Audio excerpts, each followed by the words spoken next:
আজকের এই বিশেষ প্রতিবেদনে আমরা বাংলাদেশের পেনশন ব্যবস্থার এমন একটি অধ্যায় নিয়ে কথা বলব যা আমাদের জাতির ভবিষ্যৎ গড়ার সাথে সরাসরি সম্পর্কিত। প্রিয় সরকারি চাকুরিজীবী ভাই ও বোনেরা, আজকের সকালের আপডেট নিউজে আপনাদের স্বাগত। যারা আমাদের চ্যানেলে নতুন তারা এখনই চ্যানেলটি সাবস্ক্রাইব করুন, আর হ্যাঁ, অবশ্যই কমেন্ট করে জানাবেন আপনারা কে কোন জেলা থেকে আমাদের ভিডিওটি দেখছেন। তবে চলুন কথা না বাড়িয়ে আজকের সর্বশেষ সংবাদটি জেনে নিন। আজ আমরা আলোচনা করব পেনশন ও শিক্ষা খাতের পেনশনারদের বিশেষ ভূমিকা নিয়ে। একটি জাতির সবচেয়ে বড় সম্পদ হল তার শিক্ষিত ও দক্ষ মানুষ, আর সেই শিক্ষিত মানুষ তৈরির কারিগর হলেন শিক্ষকরা।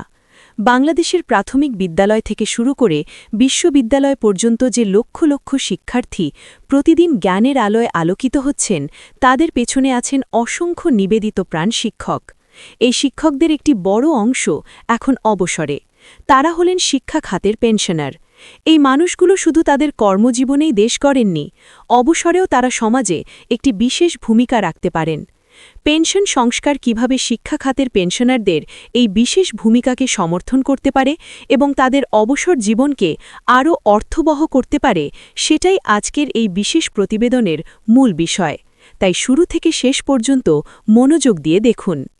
শিক্ষা খাতের পেনশনার বলতে আমরা বুঝি সরকারি প্রাথমিক বিদ্যালয়ের শিক্ষক, মাধ্যমিক ও উচ্চ মাধ্যমিক বিদ্যালয়ের শিক্ষক এবং সরকারি কলেজ ও বিশ্ববিদ্যালয়ের অধ্যাপকরা যারা অবসর নিয়েছেন।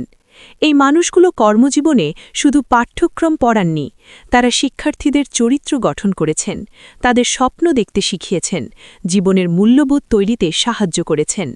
একজন প্রাথমিক বিদ্যালয়ের শিক্ষক যিনি ৩০ বছর ধরে ৫ থেকে ১০ বছর বয়সী শিশুদের পড়িয়েছেন, তিনি হয়তো হাজার হাজার শিশুর জীবনে আলো জ্বালিয়েছেন। একজন বিশ্ববিদ্যালয়ের অধ্যাপক যিনি গবেষণা করেছেন এবং শত শত স্নাতক তৈরি করেছেন, তিনি দেশের বুদ্ধিবৃত্তিক বিকাশে অমূল্য অবদান রেখেছেন। কিন্তু এই শিক্ষকরা অবসরে কেমন আছেন? তাদের বিশেষ ভূমিকা কি এবং পেনশন তাদের সেই ভূমিকা পালনে কিভাবে সহায়তা করছে বা করতে পারে? এই প্রশ্নগুলোর উত্তর দিতে গেলে প্রথমেই বুঝতে হবে শিক্ষা খাতের পেনশনারদের কর্মজীবনের অভিজ্ঞতা অন্য খাতের পেনশনারদের চেয়ে কোথায় আলাদা। ময়মনসিংহের একজন অবসরপ্রাপ্ত সরকারি প্রাথমিক বিদ্যালয়ের শিক্ষিকা আমেনা বেগম বললেন, আমি ৩৩ বছর পড়িয়েছি। আমার ছাত্রছাত্রীরা এখন ডাক্তার, ইঞ্জিনিয়ার, সরকারি কর্মকর্তা। মাঝে মাঝে পথে দেখা হলে তারা সালাম দেয়, হাত ধরে কথা বলে, তখন মনে হয় জীবনটা সার্থক হয়েছে। কিন্তু পেনশনের টাকায় সব গুলায় না, ওষুধের খরচটা বেশি লাগে। যদি পেনশন একটু বেশি হতো তাহলে অবসরের এই সময়টা আরও ভালোভাবে কাটাতে পারতাম। এই শিক্ষিকার কথায় শিক্ষা পেনশনারদের আবেগময় জীবন ও আর্থিক বাস্তবতার মিশেল স্পষ্ট। শিক্ষা খাতের পেনশনারদের প্রথম বিশেষ ভূমিকা হল জ্ঞানের উত্তরাধিকার বহন ও প্রজন্মান্তরে তার সংক্রমণ। একজন অবসরপ্রাপ্ত শিক্ষক শুধু বইয়ের জ্ঞান বহন করেন না, তিনি বহন করেন শিক্ষাদানের অভিজ্ঞতা, শিক্ষার্থীদের বোঝার পদ্ধতি এবং জটিল বিষয়ে সহজ করে বলার দক্ষতা। এই দক্ষতা বছরের পর বছর অনুশীলনের মাধ্যমে তৈরি হয় এবং অবসরের পরেও তা থেকে যায়। একজন অবসরপ্রাপ্ত গণিত শিক্ষক যিনি ৩০ বছর ধরে শিক্ষার্থীদের গণিতের ভয় দূর করেছেন, তার কাছে এমন একটি বিশেষ শিক্ষণ দক্ষতা আছে যা তরুণ শিক্ষকদের কাছে নেই। যদি এই অভিজ্ঞতাকে কাজে লাগানোর সুযোগ তৈরি করা যায়, তাহলে শিক্ষার মান উন্নত করা সম্ভব। বরিশালের একজন অবসরপ্রাপ্ত মাধ্যমিক বিদ্যালয়ের বিজ্ঞান শিক্ষক আব্দুল মালিক সাহেব অবসর নেবার পরেও পাড়ার ছেলেমেয়েদের বিনামূল্যে বিজ্ঞান পড়ান। তিনি বললেন, বিজ্ঞান পড়ানো আমার নেশা। অবসর নিয়েছি মানে এই নেশা থেকে অবসর নেই আমি। আমার পেনশনের টাকায় সংসার চলে, তাই বিনামূল্যে পড়াতে পারছি। আমার কাছে যেসব ছেলেমেয়ে আসে তারা বেশিরভাগ গরিব পরিবারের, কোচিং করার সামর্থ্য নেই। আমি তাদের পড়িয়ে একটা তৃপ্তি পাই, মনে হয় অবসরেও কাজে আছি।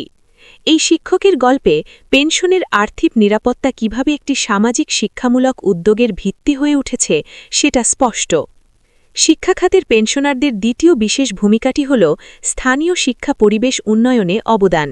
একজন অবসরপ্রাপ্ত শিক্ষক তার এলাকায় একটি বিশেষ প্রভাবশালী ব্যক্তিত্ব। তার কথায় মানুষ কান দেয়, তার পরামর্শ মানুষ মেনে চলে।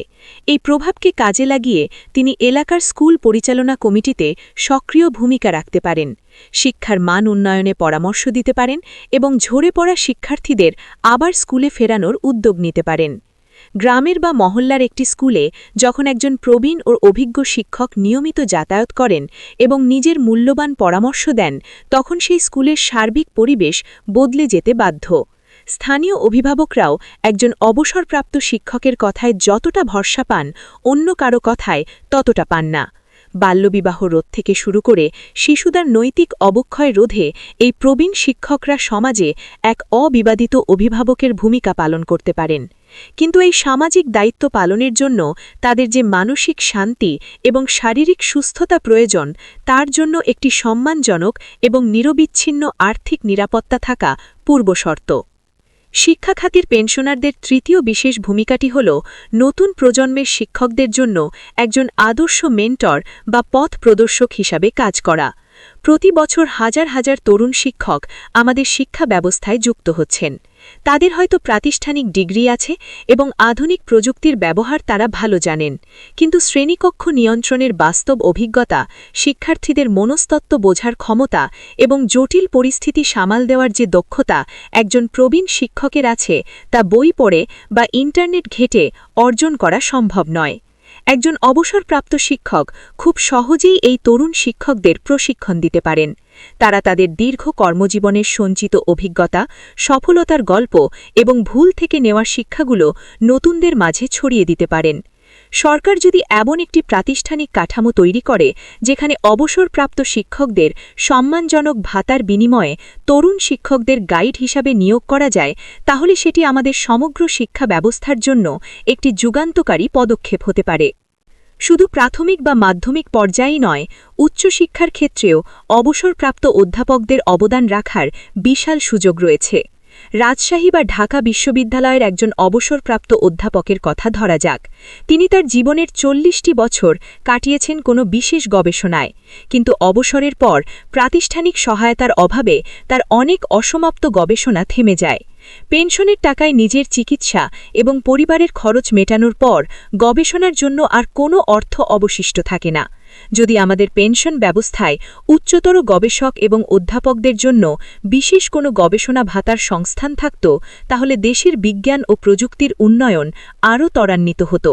তারা ঘরে বসে না থেকে বিশ্ববিদ্যালয়ের ল্যাবরেটরিগুলোতে তরুণ গবেষকদের সাথে কাঁধে কাঁধ মিলিয়ে কাজ করতে পারতেন এবং দেশের জন্য নতুন নতুন উদ্ভাবন উপহার দিতে পারতেন।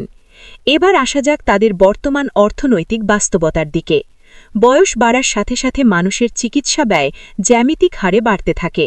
ডায়াবেটিস, উচ্চ রক্তচাপ, হৃদরোগ বা চোখের সমস্যার মতো বার্ধক্যজনিত রোগগুলো প্রায় প্রতিটি অবসরপ্রাপ্ত শিক্ষককেই ভোগায়। বর্তমানে তারা যে চিকিৎসা ভাতা পান, তা আজকের দিনের আকাশছোঁয়া ওষুধের দাম এবং ডাক্তারদের ফি মেটানোর জন্য একেবারেই পর্যাপ্ত নয়। অনেক শিক্ষক আছেন যারা তাদের পেনশনের একটি বড় অংশ শুধু ওষুধের দোকানেই দিয়ে আসেন।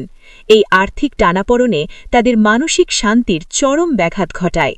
যে মানুষটি সারা জীবন অন্যকে হাসতে শিখিয়েছেন, জীবনের শেষ বেলায় এসে তিনি নিজে নীরবে কষ্ট পান। ভিডিওটি খুবই জরুরি, তাই দয়া করে সবার সাথে ভিডিওটি শেয়ার করতে ভুলবেন না। আর নতুন ভিডিও আপডেট পেতে এখনই চ্যানেলটি সাবস্ক্রাইব করুন।